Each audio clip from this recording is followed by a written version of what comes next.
All right, so let's talk about outgoing email on the server. So this is a bit of a weird one, and if you're not super familiar with web hosts, you might not have come across this before. But basically, by default, your server is not on CloudWays is not allowed to send out email. And the reason for this is to stop people signing up for a bunch of servers, particularly these free servers, and just spamming the world. So by default, they are blocked from sending emails. So we need to fix that. Otherwise, your sites aren't going to be able to send email to the world, which is a problem if you have a membership site or a WooCommerce site. So we're on the servers tab under SMTP. So SMTP is Simple Mail Transfer Protocol. So that's the protocol used to send email.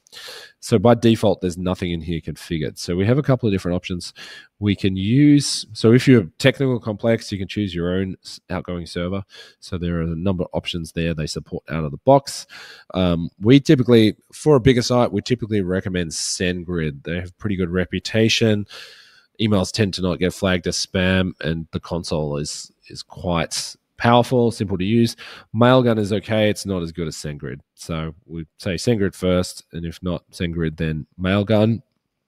You can also, if you want to save some money, you can choose other and actually use Gmail to send your email out. I won't go into the configuration here. If you want to play around that, you can. Or you can just configure the outgoing email inside WordPress itself using a plugin. There are a bunch of plugins where you can send email through Gmail in there or some other third-party provider.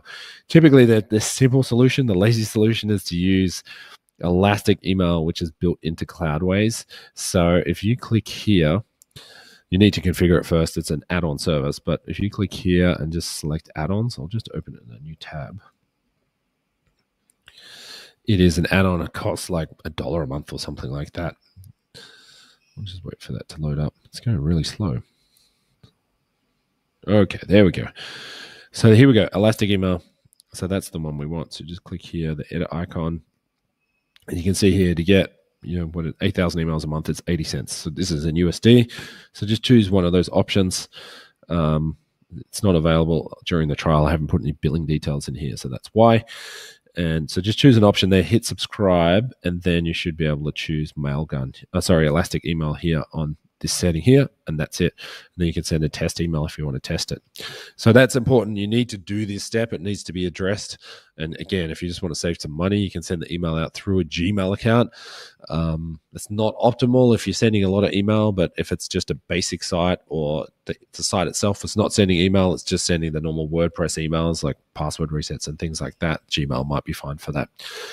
But yeah, pretty straightforward. And if you have a bigger site, using SendGrid or Mailgun is probably the way to go.